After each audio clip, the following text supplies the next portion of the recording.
couple minutes, and maybe I'll grab a pen and paper so that it's visual too, but this is such great stuff. So my premise in the talk page is that we've always known, are we rolling? We're rolling. Okay. We've always known these three great moments of involution. Right. Which is the cosmic involution over 14 billion years, right. The involution in our own lifetimes where we materialize at the moment of conception, right. And then evolve, and there's theoretically an involution coming up to that, and then with every breath, it's said, there's a moment of involution and evolution. Right. So just before that in-breath, with the in-breath, we become involved in the cosmos.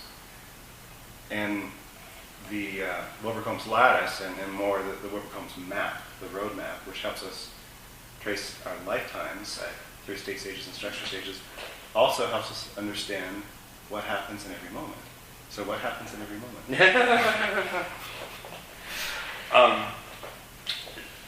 There is microgeny, means the moment-to-moment unfolding of whatever structures are present. In both the structures and in states.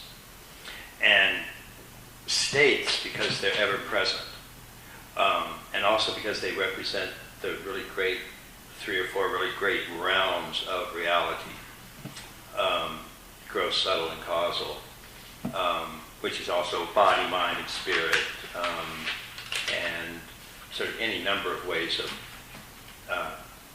looking at the great, great, great realms of reality. Those are the ones that essentially operate, have all 4 of them present. And in both state sequence and structure sequence, the microgenetic movement goes in both directions. There's a movement up and a movement down. So in the state sequence, the movement down is that in each moment, with every single impulse or sensation or perception or any of that at all, it starts out as non-dual suchness. It starts out in a realm that is not perceived by subjects and is not divided into objects, but is a self-cognizing, ongoing awareness, where every event is self-aware. So it's not I am looking at the tree, but I see the tree sees itself. So basic, fundamental, non-dual perception. And so it starts out as suchness, and if I am alive to suchness, then the next 3 realms of causal, subtle, and gross will simply unfold within my awareness of suchness. But if I'm not awakened to the ever-present, then the moment of suchness, there, out of that arises a contraction, self-contraction. That self-contraction is the first moment of ignorance, or dualism, or unenlightenment. And it is a contraction around the true self, or the witness, or the real self. And it separates absolute subjectivity from the object that causes the sensation. So Purusha, witness, is separated from Prakriti, or Maya, or the material manifest realm. And so then I am identified with the true self, the Turiya state. And if I'm awakened to my true self, then the next 3 unfold within my awareness. If not, I contract again, and I contract from the witness into the subtle soul. And then I'm now identified with and as the subtle soul, and I experience subtle objects and gross objects as exterior to me. I am no longer aware of causal objects, or causal state, or causal witness, nor, of course, am I aware of suchness. Both of these are over my head. If I am awakened to a soul, then the sequence, in a sense, stops, the self-contraction stops there, and I remain self-contracted as soul, and the gross realm simply arises as in my awareness.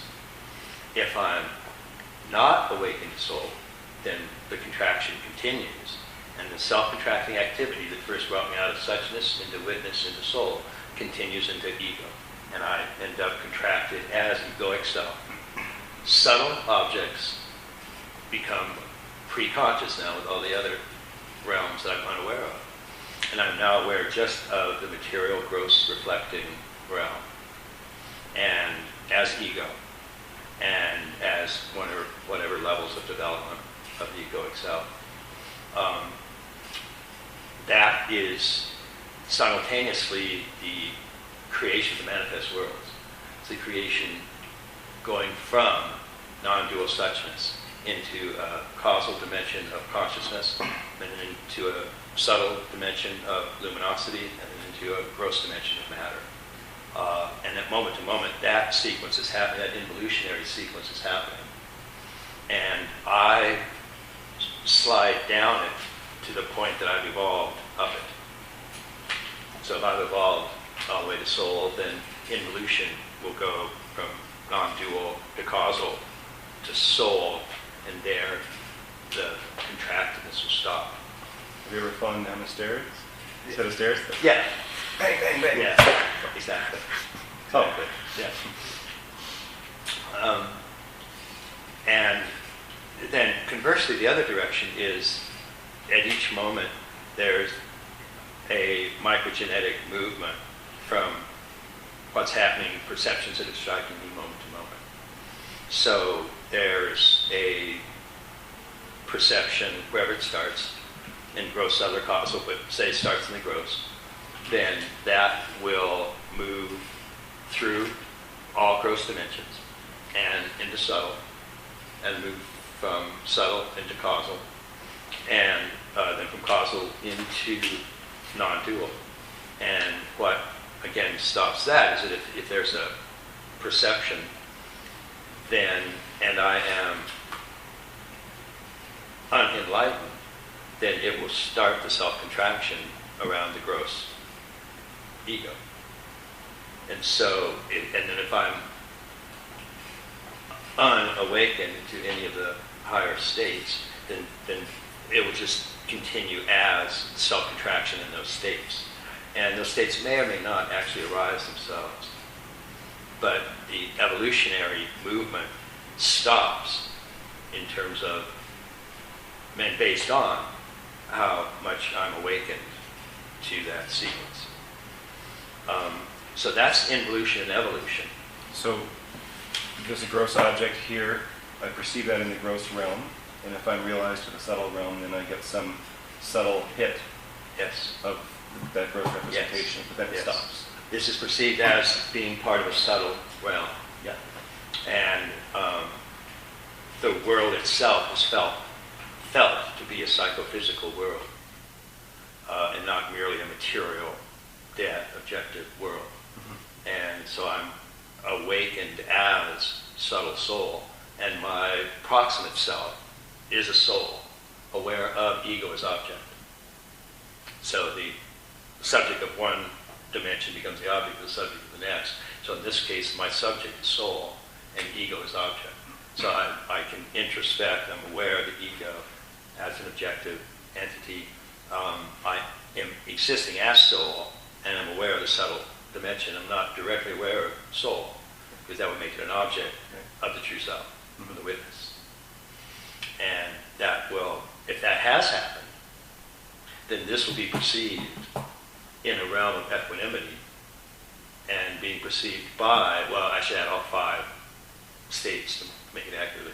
If I've evolved through causal consciousness, then, and awaken the true self or witness, then this will be perceived as part of a realm that is itself the manifestation of spirit and is perceived in perfect equanimity and without any flappability one way or the other.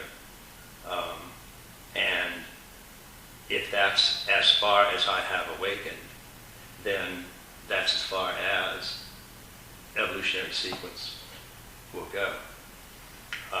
And non-dual suchness will remain pre-conscious. So those are the sequences, and in terms of states, that's going on all the time, because states are ever present. And that's how the great creation of worlds, body, mind, and spirit, basically, are created out of the unborn, out of the great non-dual suchness. And how, depending on my degree of realization, my consciousness moves with it. But that involution and evolution is a constant movement, and is something that can be part, and that is also what is part of the breath cycle.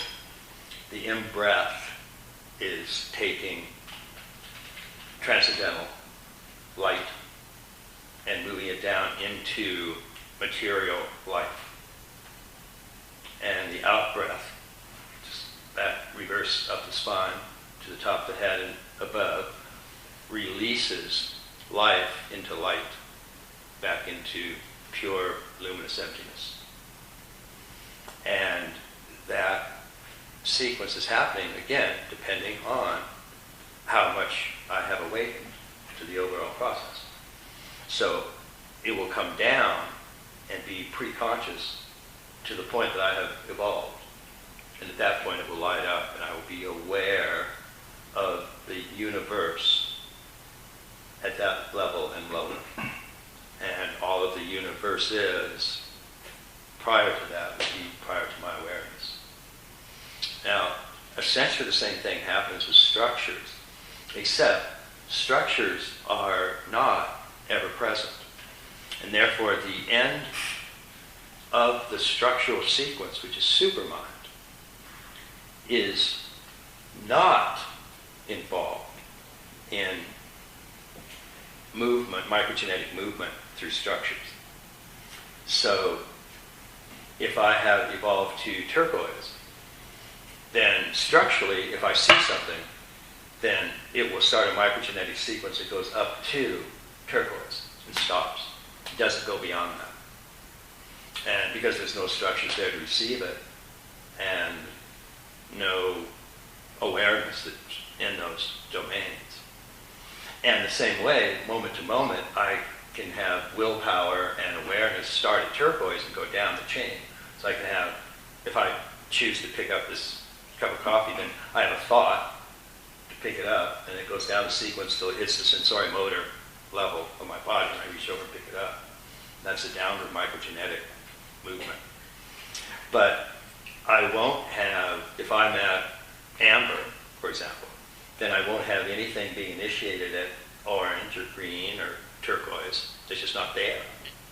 So it's not there as supermind either. Because that supermind is big mind plus all of the structures that have developed. So supermind is something that is not ever present. Big mind is. And so supermind is the end of a developmental structural sequence. And big mind is the ever-present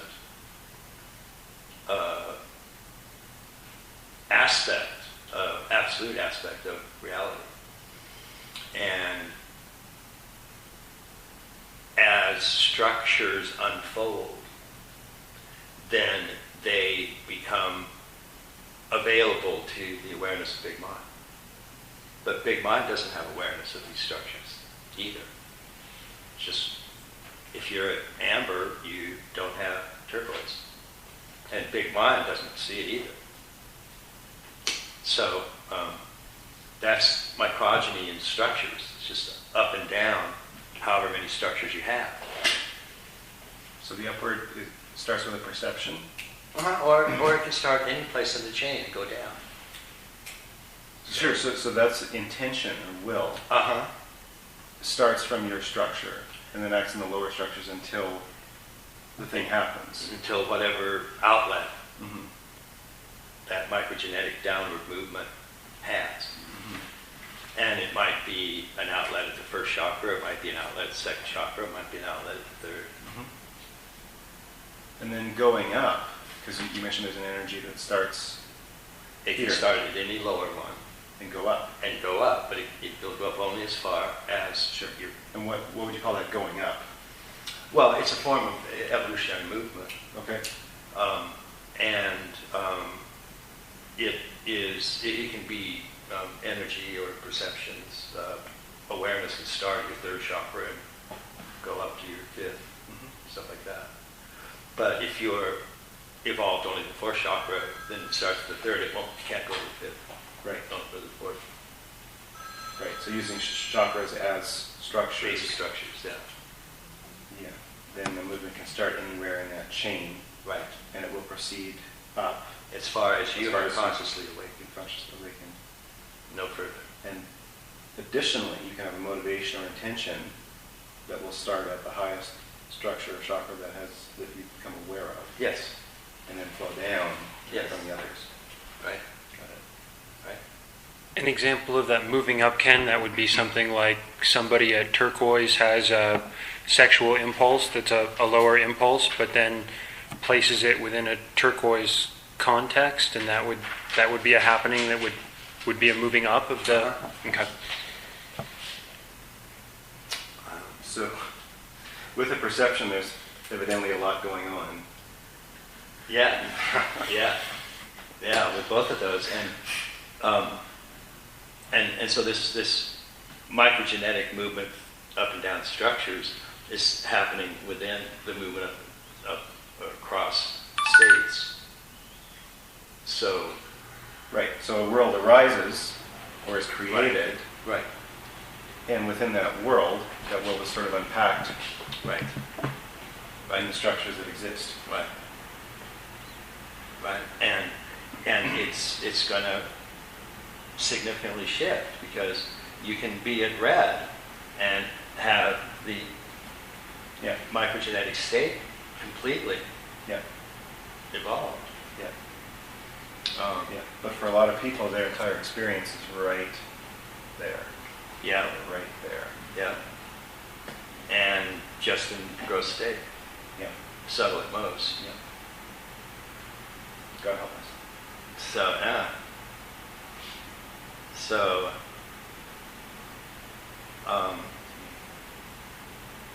How long have you known this?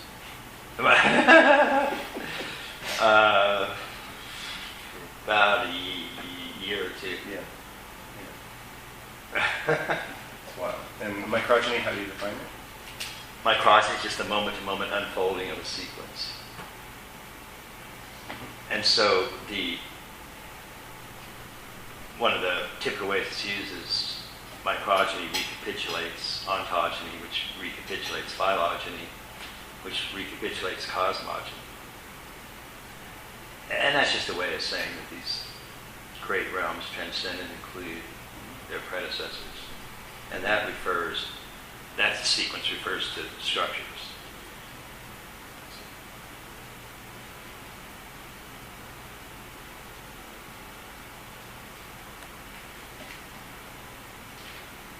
Anything to add? Any questions? Thanks, Ken. Yeah. Wow. That's just wow. Yeah.